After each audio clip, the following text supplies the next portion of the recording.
Hi hello నమస్తే welcome back to Motion Logs. So guys, already తెలుసు మీకు, నేను ఎంబీఏ మార్కెటింగ్ అయితే కంప్లీట్ చేసిన అనమాట. సో ఈ వీడియోలో నేను చేసే జాబ్ ఏంటి అండ్ ఏ విధంగా చేయాలి ఇవన్నీ తెలుసుకుందాం. సో ఫస్ట్ ఏంటంటే, నాకు ఈ ప్లేస్మెంట్ వచ్చేసి థర్డ్ సెమిస్టర్లో ఉన్నప్పుడు వచ్చింది. సో ఎంబీఏ థర్డ్ సెమిస్టర్లో ఉన్నప్పుడు వచ్చింది. సో ప్లేస్మెంట్స్ గురించి కూడా ఇంకో వీడియో తీస్తా. సో అది ఇంకా బాగుంటుంది. సో జాబ్ ఏంటంటే నాది స్కూల్స్కి కాలేజెస్కి లోన్స్ చేయాలి.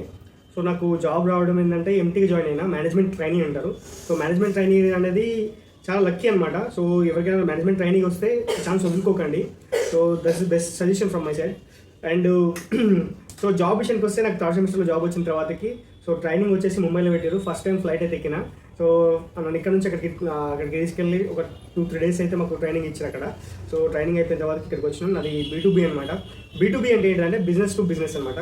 సో బిజినెస్ టు బిజినెస్ ఎలా వస్తుందంటే, సో మాది బిజినెస్ అండ్ మేము we are funding to the business అనమాట, business purpose.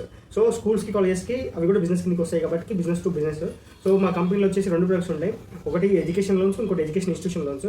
So education loans అంటే అబ్రాడ్కి వెళ్ళే స్టూడెంట్స్కి అండ్ ఇక్కడ చదివే స్టూడెంట్స్కి ఎవరికైతే లోన్ రిక్వైర్మెంట్ ఉంటుందో వాళ్ళకి లోన్స్ ఇస్తాము. అండ్ అబ్రాడ్కి వెళ్ళే స్టూడెంట్స్కి UK, USA, Australia and any other కంట్రీస్కి కొన్ని రిజిస్టర్డ్ యూనివర్సిటీస్ ఉంటాయి. ఆ యూనివర్సిటీలో సీట్ వచ్చిన వాళ్ళకి మేమైతే లోన్స్ ప్రొవైడ్ చేస్తాం అనమాట. సో నాది second type education institution loans, EIL అనమాట. సో B2Bలో మాది టీమ్ ఎప్పటి నుంచో ఉంది ప్రొడక్ట్, కానీ మాది యాక్టివ్ అయిందైతే మాత్రం మా టీంతోనే యాక్టివ్ అయిపోయింది అనమాట. సో లాస్ట్ ఇయర్ ఫిబ్రవరిలో జాయిన్ అయినా, ఫిబ్రవరి 28కి 26 ఐ థింక్. సో 26 జాయిన్ అయిన అనమాట. సో ఒక మంచి ఆపర్చునిటీ అనొచ్చు. కానీ ఏంటంటే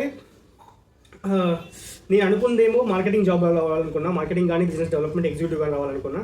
సో ఆ సెమిస్టర్లో మనకి B2B సేల్స్ అంటే అది కూడా ఒక డెవలప్మెంట్ పర్పస్లో కానీ, అంటే నాకు అంత అవేర్నెస్ లేదు ఏం చేయాలనేది. సో ఇంటర్వ్యూలు అడిగారు. సో చెప్పిన ఫీల్డ్ వర్క్ అన్నారు. సో ఓకే అని చెప్పిన. లైసెన్స్ ఉందా ఇవన్నీ ఉన్నాయంటే ఓకే అని చెప్పిన. సో లోన్స్ ఎట్లా ప్రొవైడ్ చేస్తామని చెప్పేసి అడిగారు. లోన్స్ ఎట్లా అంటే కన్స్ట్రక్షన్కి కానీ ఇన్ఫ్రా డెవలప్మెంట్కి కానీ ఇట్లా ప్రొవైడ్ చేస్తామని చెప్పిన. సో ఒక ఇంటర్వ్యూలో కంప్లీట్ అయిపోయింది, ఒక ఇంటర్వ్యూలో సెలెక్ట్ అయిపోయినా. సో నేను దాదాపు 5 జాబ్స్ అయితే వచ్చాయి నాకు మన క్యాంపస్ ప్లేస్మెంట్స్లో. కానీ నాకు ఈజీగా అయిపోయిందంటే యాక్చువల్ ఒకటే. సో అందరూ అనుకుంటారు సేల్స్ చేయబట్టి ఈజీగా వస్తాయి అని చెప్పేసి. సేల్స్ అంత ఈజీగా ఏం రావు, మన కాన్ఫిడెన్స్ బట్టే వస్తాయి అనమాట.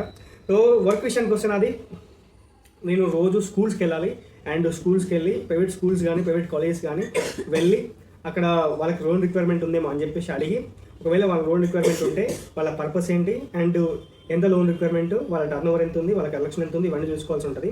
సో నా లొకేషన్ వచ్చేసి హైదరాబాద్, బట్ నేను ఆల్ ఓవర్ తెలంగాణ చేస్తాను. సో మాకు ఈ పర్టికులర్ లొకేషన్ నుంచి చేయాలని ఏం లేదనమాట, ఆల్ ఓవర్ తెలంగాణ నుంచి చేయాల్సి ఉంటుంది. సో దాదాపు లాస్ట్ ఇయర్ ఒక 3-4 CR చేసిన. సో ఇప్పుడు టిల్ నౌ నేను 4.25 CR చేసిన అనమాట.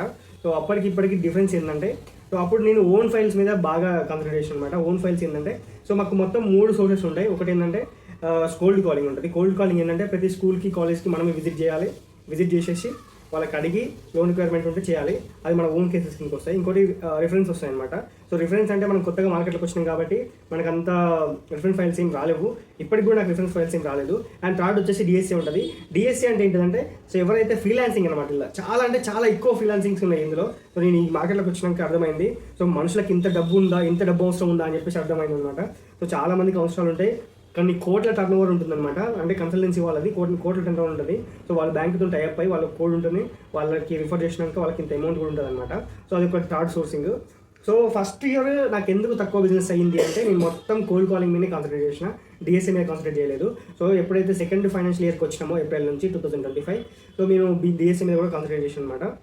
సో దానివల్ల మనకి ఈ 4 monthsలో మనకైతే 4.25 అయితే అయిపోయింది అనమాట. సో అది జాబ్ అనమాట. సో కోల్డ్ కాలింగ్లో నేను ఫేస్ చేసిన ఇష్యూస్ ఏంటి, స్ట్రగుల్స్ ఏంటి అంటే, సో స్కూల్ బిజినెస్ అన్నాక ఒకటే బిజినెస్ ఉండదు, వాళ్ళకి మల్టిపుల్ బిజినెసెస్ ఉంటాయి.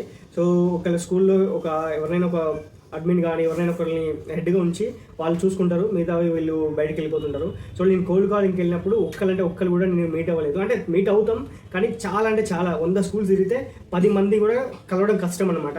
సో చాలా అంటే చాలా కష్టం. సో నేను 6 months లిటరల్గా స్కూల్స్ తిరిగినా సో నో రిజల్ట్ అనమాట. సో దాదాపుగా 6 months తిరిగిన, 6 monthsలో నాకు కోల్డ్ కాలింగ్ నుంచి వచ్చింది ఒక్క కేసు లేదు. సో నేను ఎప్పుడైతే మళ్ళీ ఆలోచించి టెలికాలింగ్ చేస్తే వస్తుందని చెప్పేసి మళ్ళీ ఒక డేటా సేకరించి ఆ డేటా ప్రకారం వెళ్తే 3000 కాంటాక్ట్లు ఉంటే నేను ఒక 500 కాల్స్ చేస్తే దాదాపు నాకు కలిసే అందులో 100 కాల్సే కలుస్తుండే. లిటరల్గా 500 కాల్స్ చేస్తుండే. అంత స్ట్రగుల్ ఉండే. సో 500 క్లాస్లో నాకు ఫస్ట్ కేసు అయితే ఓల్డ్ సిటీ నుంచి వచ్చింది. సో సుల్తాన్ ఎడ్యుకేషనల్ సొసైటీ, స్కూల్ నేమ్ వచ్చేసి నాలెడ్జ్ జోన్ హై స్కూల్ అనమాట. సో ఫస్ట్ అది నా ఓన్ కేసు. తర్వాతకి మనకి కొంచెం అలవాటు అయిపోయింది అనమాట. సో మనకి ఏంటంటే ఫస్ట్ చేసే జాబ్లో ఎలా చేస్తున్నాం అనేది ఇంపార్టెంట్, చాలా ఇంపార్టెంట్. ఎందుకంటే ఇదే పాత్రలో వెళ్ళాలి అనేది కాకుండా నీ మైండ్ సెట్కి ఎలా ఉంటుంది అండ్ నీకు కంఫర్ట్గా ఎలా చేయగలుగుతావు. బిజినెస్ కావాలి కానీ ఇలాగే చేయాలని ఏం లేదు. నువ్వు టెలికాలింగ్ చేస్తావా, డిఎస్ఎల్ చేస్తావా, ఎట్లా చేస్తావా అనేది నాట్ ఇంపార్టెంట్. సో నువ్వు టెలికాలింగ్ చేసుకో, రిఫరెన్స్ చేసుకో, ఇంకేదైనా చేసుకో, కానీ బిజినెస్ అయితే కావాలి. సో అది ఇంపార్టెంట్. సో ఇట్లా చెప్పారు కదా ఇట్లనే వెళ్ళాలి, నేను స్కూల్ కాలింగ్ చేస్తా, స్కూల్స్కి విజిట్ చేస్తా, ఇదంతా అంటే కుదరదు. సో నేను అట్లా స్ట్రగుల్ అయ్యి ఫేస్ చేసిన కాబట్టి చెప్తున్నా. సో ప్రతి సేల్స్ మ్యాన్ కొంచెం అర్థం చేసుకుంటారు, సో రియలైజ్ అవుతారు తర్వాత. సో టెలికాలింగ్ అనేది చాలా ఇంపార్టెంట్. డేటా తీసుకొని డేటా కాల్స్ చేయడం. సో ఇప్పటికి కూడా నాకు ఓన్ సేల్స్ రావడానికి మెయిన్ రీజన్ ఏంటంటే టెలికాలింగ్ చేస్తాను నేను, అదొకటి ఇంపార్టెంట్. సో అది గైస్. సో సేల్స్ అంటే చాలా చాలా కష్టం. అండ్ ఇక్కడ ఏంటంటే మార్కెటింగ్ చేసినా కానీ తెలియని పరిస్థితి, ఎందుకంటే రేట్ ప్రొడక్ట్ మాది. మేము స్కూల్స్కి కాలేజ్కి తప్ప వేరే అడిగి చేయం. ల్యాబ్ ఉన్న వాళ్ళకి బిజినెస్ లోన్స్ అంటే ఇవ్వచ్చు, ల్యాబ్ లోన్, మార్కెట్ లోన్ ఇవ్వచ్చు, కానీ మేము ఓన్లీ స్కూల్స్కి కాలేజెస్కి మాత్రమే ఇస్తాం. కాబట్టి చాలా అంటే చాలా రేంజ్. అదేంటి బ్రో సందులో స్కూల్ ఉంది, నువ్వు ఏం చేస్తావు, అంటే ఐ మీన్ చేయొచ్చు కదా అంటే కాంపిటేటర్స్ కూడా ఉన్నారండి మాకు ఎన్బిఎఫ్సిలో దాదాపు 3-4 కాంపిటేటర్స్ ఉన్నారు. వాళ్ళు హెవీ కాంపిటీషన్ ఉంటుంది. అండ్ నాట్ ఓన్లీ ఎన్బిఎఫ్సిస్, ఇప్పుడు రీసెంట్గా ఒక 2-3 ఇయర్స్ నుంచి 5 ఇయర్స్ నుంచి బ్యాంక్స్ కూడా స్టార్ట్ చేసినాయి స్కూల్ ఫండింగ్ ఇవ్వడం. ఇంతకుముందు స్కూల్స్కి ఇవ్వకపోతుండే వాళ్ళు, సో ఇప్పుడు స్కూల్స్కి ఇవ్వడం స్టార్ట్ చేసే వాళ్ళు. సో మోస్ట్లీ కస్టమర్స్కి ఏంటంటే కంపెనీ పేరు తెలియదు. సో మాకు B2C అంటే ఎడ్యుకేషన్ లోన్స్లో బాగా పేరు ఉంది, కానీ ఎడ్యుకేషన్ ఇన్స్టిట్యూషన్ లోన్స్లో బాగా పేరు లేదు. సో మార్కెటింగ్ కూడా అంతగా సక్సెస్ అంటే అంత గ్రోత్ని ఇవ్వదు మాకు, రేట్ ప్రొడక్ట్ కాబట్టి. సో అది గైస్, మార్కెటింగ్ చాలా కీ రోల్ ప్లే చేస్తుంది. సో ఏ ప్రొడక్ట్ బేస్డ్ అయినా సర్వీస్ బేస్డ్ అయినా, కానీ కొన్ని ఇలాంటి సర్వీస్ బేస్డ్ ఉన్న వాటికి అవి పనిచేయమని అనమాట. సో 100% పనిచేయమని చెప్పను, బట్ వాటి ఇంపాక్ట్ అనేది తక్కువ ఉంటుంది. సో మన సేల్స్ పర్సన్ది ఎక్కువ ఉంటుంది. సో అది గైస్, వీడియో అయితే లైక్ చేయండి, షేర్ చేయండి అండ్ సబ్స్క్రైబ్ చేయండి. నెక్స్ట్ వీడియోలో నా ప్లేస్మెంట్స్ ఏంటి, నాకు ఎలా ప్లేస్మెంట్స్ వచ్చాయి, ఒక నార్మల్ స్టూడెంట్గా ఉన్నవాడికి 5 ప్లేస్మెంట్స్ ఎలా వచ్చాయి అనేది డీటెయిల్గా నేను ఒక వీడియో తీస్తా. సో అంతవరకు నా వీడియో నచ్చితే లైక్ చేయండి, షేర్ చేయండి. And if you want to give any suggestions or anything, please right on the comment box.